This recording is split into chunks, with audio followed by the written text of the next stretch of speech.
The broadcast over the weekend. My name is Kelvin Ndunda and our sign language interpreter is Vivian Wangeshi. Talk to us on SMS line number 22914, on our Facebook Twitter page at Mwangaza TV at Kelvin Ndunda.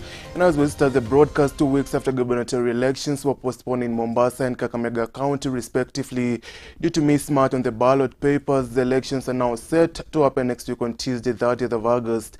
Mombasa County Returning Officer Sulsala Yusuf says all is ready for the Tuesday polls. All trained, and some of the agents are the same that were used by these candidates in the general election, and some are new. The candidates have a right to bring agents of their own, and they brought the list of their agents with the required documents. They are all aware that they are supposed to come with documents that will enable them to be admitted into the polling stations and the tallying centers. You know, the voting will take place from 6 to 5 p.m. on 29th. Being a single box for the gubernatorial election only, we don't expect the process to be long. We expect the presiding officers to complete the counting early enough and send the results to the constituency returning officers. So the constituency returning officers will compile the results from the polling stations, come up with 37B and send the 37A series and 37B to the county returning officer, so that we can have the 37C that will be used to declare the winner of the gubernatorial elections in Mombasa County. Reshuffling of the poll officials, we have moved them from one ward to another, and others from one constituency to another within Mombasa County.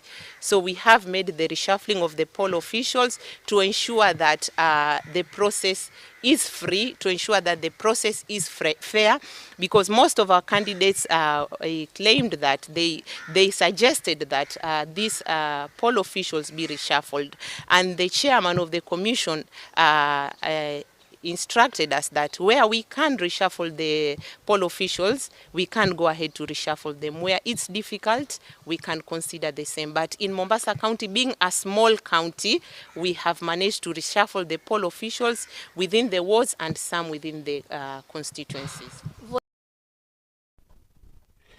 And away from Mombasa County, a fuel tanker transporting 34,000 liters of diesel overturned at Kamantura in Limuru, Kiambu County on today morning. The authorities said that the driver of the tanker lost control over the vehicle, causing it a halt out the road before overturning. Now the locals rushed to the scene with the jerry cans to siphon the fuel from the tanker moments after the accident occurred. The incident took place just a kilometer away from the scene where the LPG tanker in February this year bursted into flames as it was being hoisted at Mutarakwa area, leaving 7 people injured and an equal number of vehicles reduced to ashes.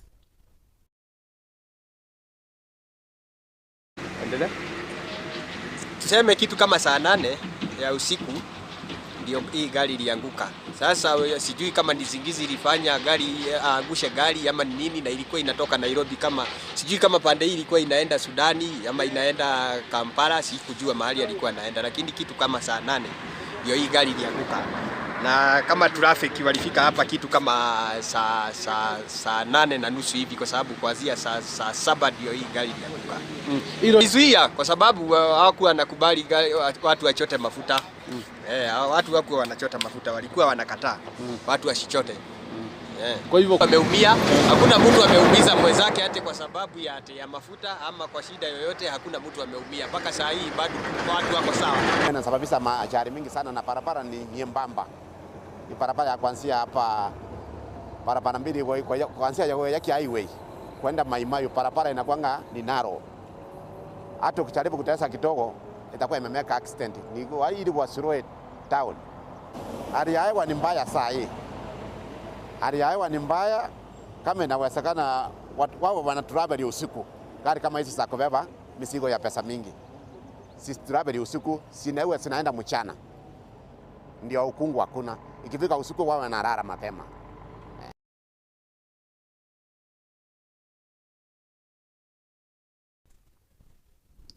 Kajiado County observers for the elections expressed their views on how the recent elections were conducted.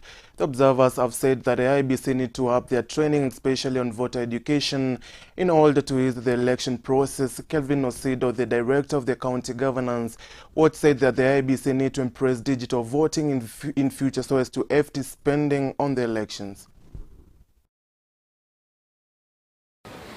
Siku ya leo ni siku ya furaha kwetu kama Kajiado kwa sababu tumekuja kwanza kufanya post-mortem analysis of the elections na gaps ambazo tuliona kama election observers and the trends that we observed, na tuliweza kupeana ripoti yetu na kuhamasisha observers wengine katika kuimprove on our observation in the coming elections.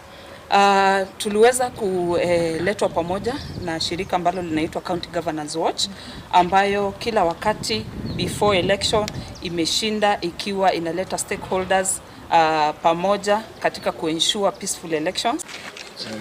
Election ilifanyika na amani, watu wa Kajiado wamekaa na amani, hakuna mahali yoyote imetokea mzozo, na tulifurahia sana kama wakaaji.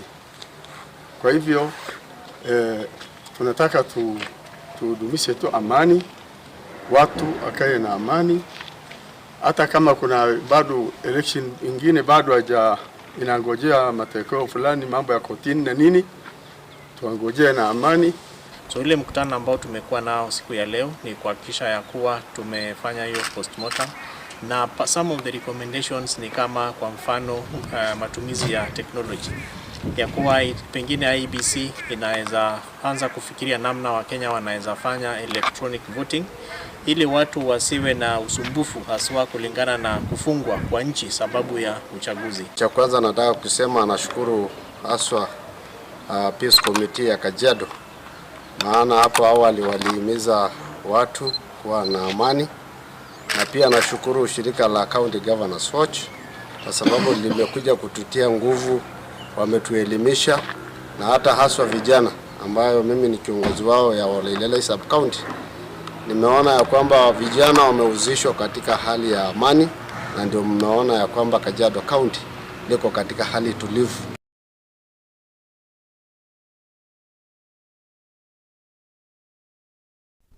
Alright, and now switching gears, in his new day in office, Kericho's new governor, Dr. Eric Mutai, has ordered the county's chief pharmacist, Dr. Correll, to write a report on the lack of medicine and pharmaceuticals in sub-county hospitals in the county, addressing the county staff for the first time after being sworn into the office of the county's second governor.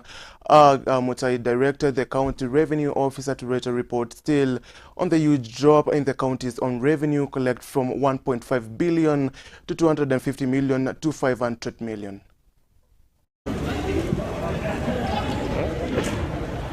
Give us why we don't have trust in those hospitals. And we listen to you and see the challenges and come up together with our CC Shatrak to see how we can help the health sector to have our people get medicine as required and as their right to service in government facilities. We are not doing good in our own source revenue. We're talking about 250 million to 500 million, which is below bar. Our revenues will be going to around 1.5 billion or something there. So Lawrence, I want you to sit with your team, come up with the best way that we approach revenue collections. Let us do service to those people so that they are able to be happy and generate more money so that we are happy also. Alright, and on that report, let's take a breather tonight. We still have more stories lined up for you tonight. We'll be right back.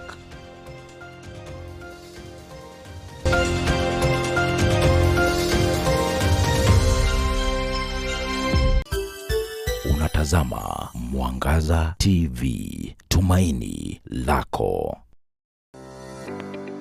Chuo cha Jewel Technical College kimeleta utofauti katika elimu ya anuai kwa kuzingatia maadili bora kwenye elimu, huku kikitoa mafunzo yaliyopigwa msasa na kuidhinishwa na halmashauri ya kusimamia elimu TVET. Jewel College tunatoa mafunzo ya upishi, yani hospitality, information technology, electric and electronic engineering pamoja na plumbing. cosmetology ambayo ni pamoja na ususi, kozi ya journalism, biashara pamoja na kozi zingine nyingi. Tunatoa attachment kwa wanafunzi wetu katika viwanda mbalimbali humu nchini. Ubora wa elimu na Mwenyezi Mungu ikiwa ngao kuu ya elimu.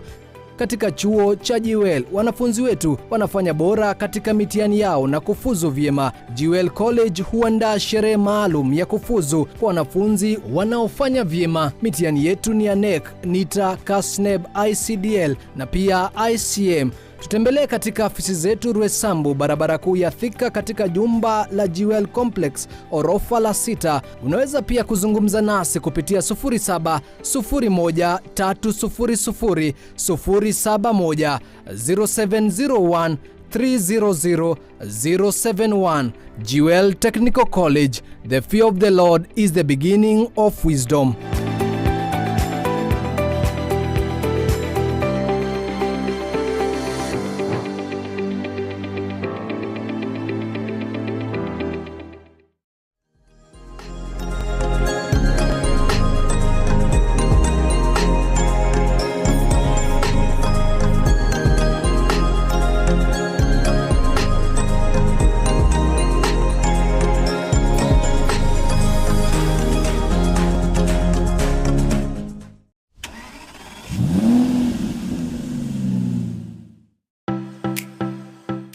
Unatamani kuwa dereva shupavu? Bas, ndoto yako sasa inaweza timia. Unachohitaji tu ni uwe na umri wa miaka 18 na zaidi. Chuo cha udereva cha Jewel Institute of Advanced Driving sasa wanakutangazia kuwa kufahamu kuendesha gari kumerahisishwa vilivyo. Ukipata wakufunzi wazuri waliohitimu na wenye uadilifu, utajua kuendesha gari kwa muda mchache mno. Jewel Institute of Advanced Driving wanakufunza udereva wa magari aina yote, magari madogo hadi udereva wa malori. Malipo yao ni nafuu zaidi. Jiandikishe leo na bila shaka hautajuta. Jewel Institute of Advanced Driving. Drive with confidence. Usipitwe na vipindi uvipendavyo katika runinga ya Mwangaza. Unaweza kutufuata na kuzungumza nasi kupitia mitandao ya kijamii kama vile Facebook, like and share ukurasa wetu wa runinga ya Mwangaza. Tufuate pia kupitia Twitter @MwangazaTV, Instagram Mwangaza TV Kenya, YouTube kupitia Mwangaza TV Kenya. Mwangaza TV, tumaini lako.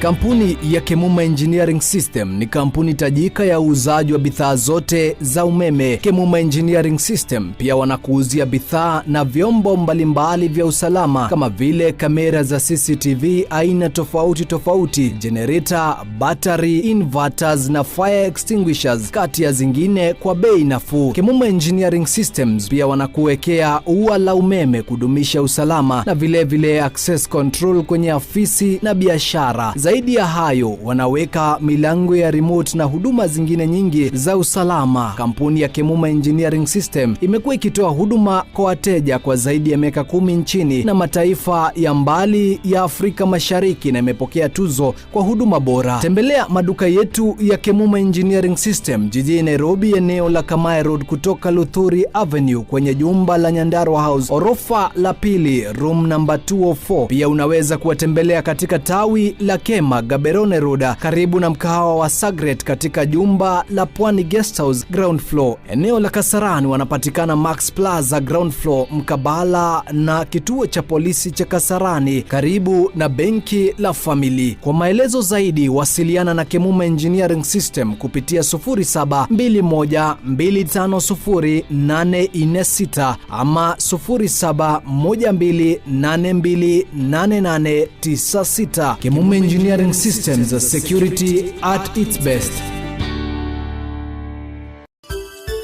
Unatazama Mwangaza TV, tumaini lako.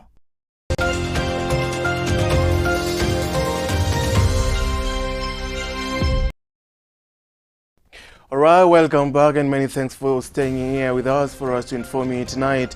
On another story, Education Cabinet Secretary George Magoha has announced an extension for registration of grade 6 students who are transitioning up to junior secondary schools by 10 days. Magoha was spoke at Kimunyu Secondary School in Gatuntu, South Kiambu County, where he commissioned a Phase 2 CBC classrooms, revealed that the deadline, which had been slated for the August 30th, was extended to avoid the locking out of students from the crucial process.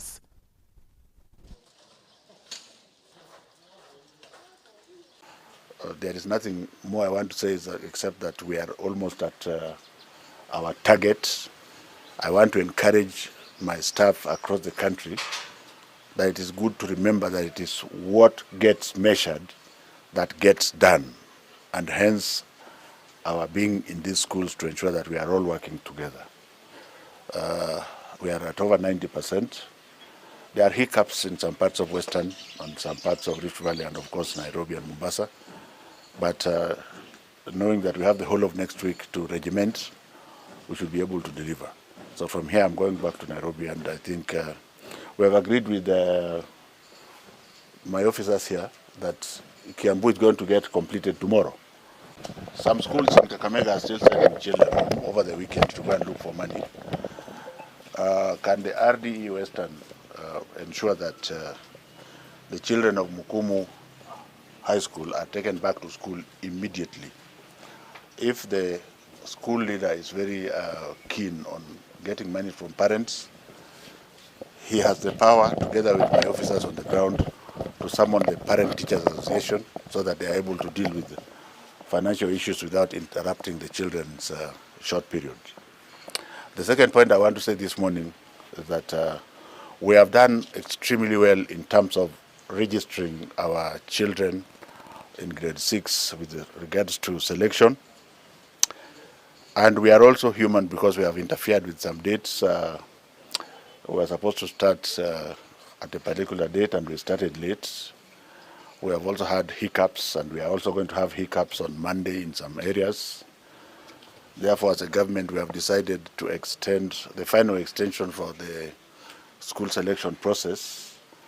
I think it's better to take it up to, we give them another 10 days so that by the 10th of September, if your child has not selected the school, now it becomes your own problem.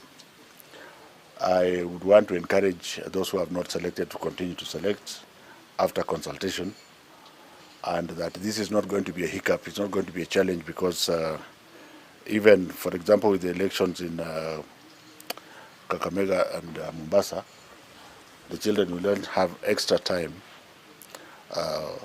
for the week that we have added, a week with the standard deviation, which is making it about 10th of September.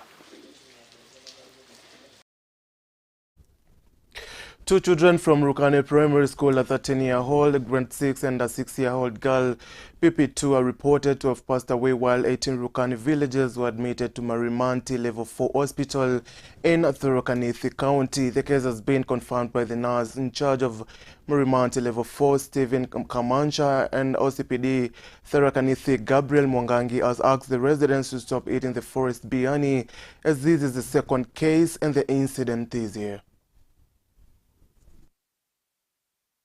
Kwa majina mimi naitwa Peter Gitonga.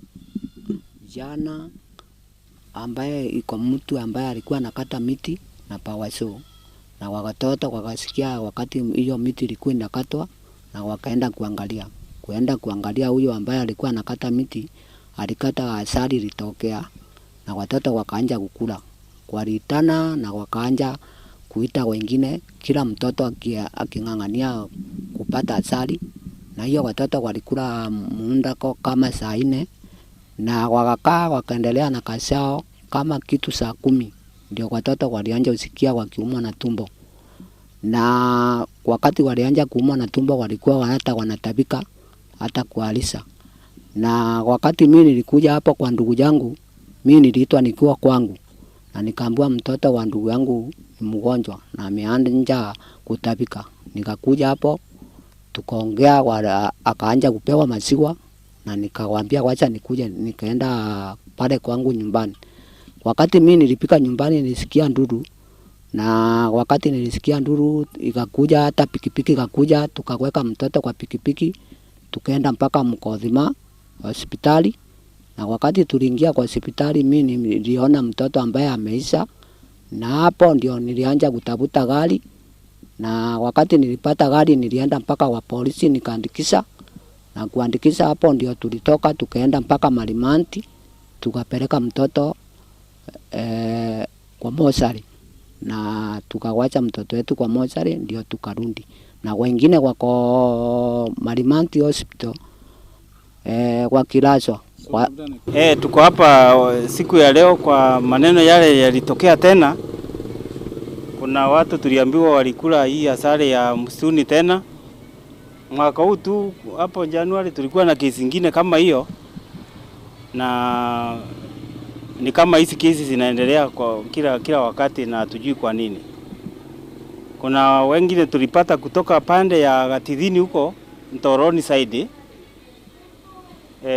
na walikuja hapo hospitali jana usiku kutoka midnight, ndio tulipata kesi ya kwanza. Na mpaka saa hii tuko na watu 18 wamelazwa hospitali na mmoja ametibiwa ameenda nyumbani. Kwa hivyo toto ni 19.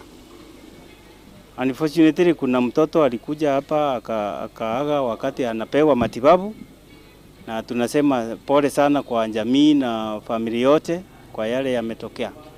Wengine wote wako hospitali, wako kwa wondi na wanapewa matibabu, na wakati huu hakuna mgonjwa wako kwa hali mbaya ile tunaweza kusema kitu mbaya inaweza fanyika. Lakini wanapata matibabu, tunaendelea kuwatibu wote. Wote sasa wako stable. Pia tumepata kesi moja ambayo tuliambiwa alikufia huko nyumbani. Huyo hakukuja hospitali, ako mochari saa hii. Kwa hivyo ni wawili mtoto wale wameaga.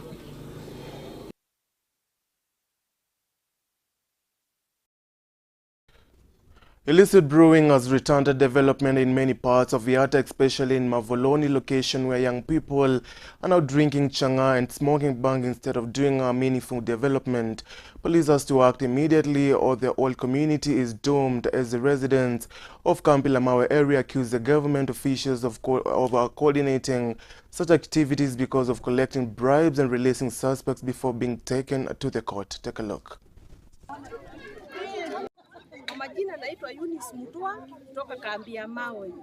Mimi ni mkazi hapa, na wakati tumekaa hapa tumekuwa na shida mingi sana ya chang'aa.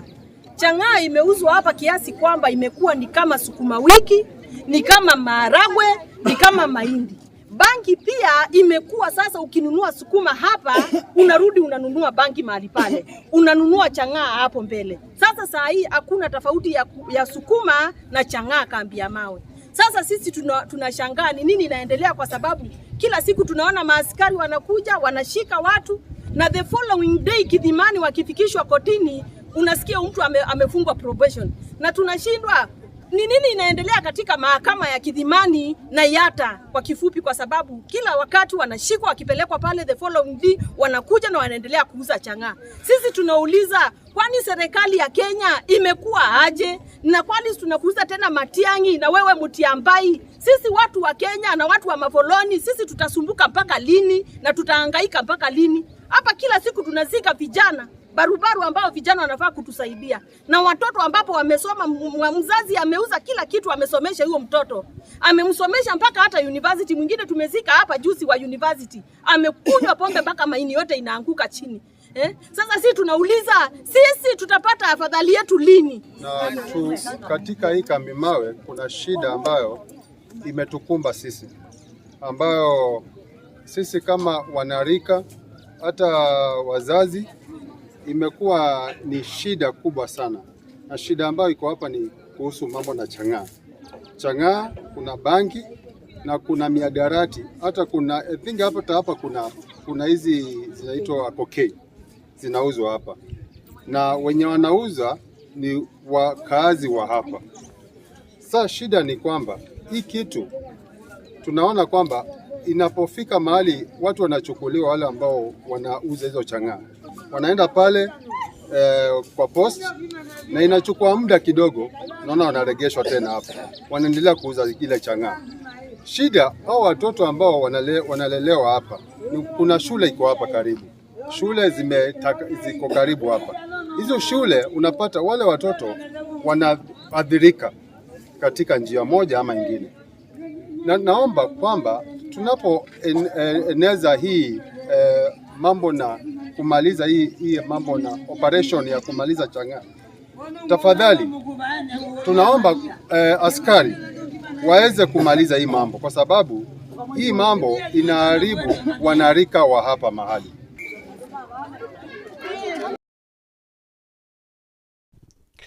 And officers to protect the wild animals in Narok and Kajiado County have been commended for their efforts to bring back the elephants that have been invaded the farms and people's homes in Suswa, Narok East and Kajiado counties. The elephants have disrupted the activities of the residents and students on their way to school in the morning. The restoration step comes after the residents of the area gave their grievances to the relevant department to take action, otherwise they would have taken the law into their own hands.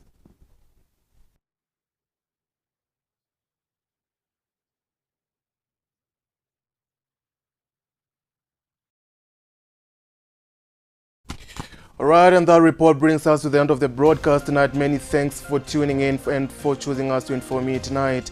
I have been your host Kelvin Ndunda, and our sign language interpreter has been Vivian Wangeshi. Have a lovely night and enjoy the rest of your viewing.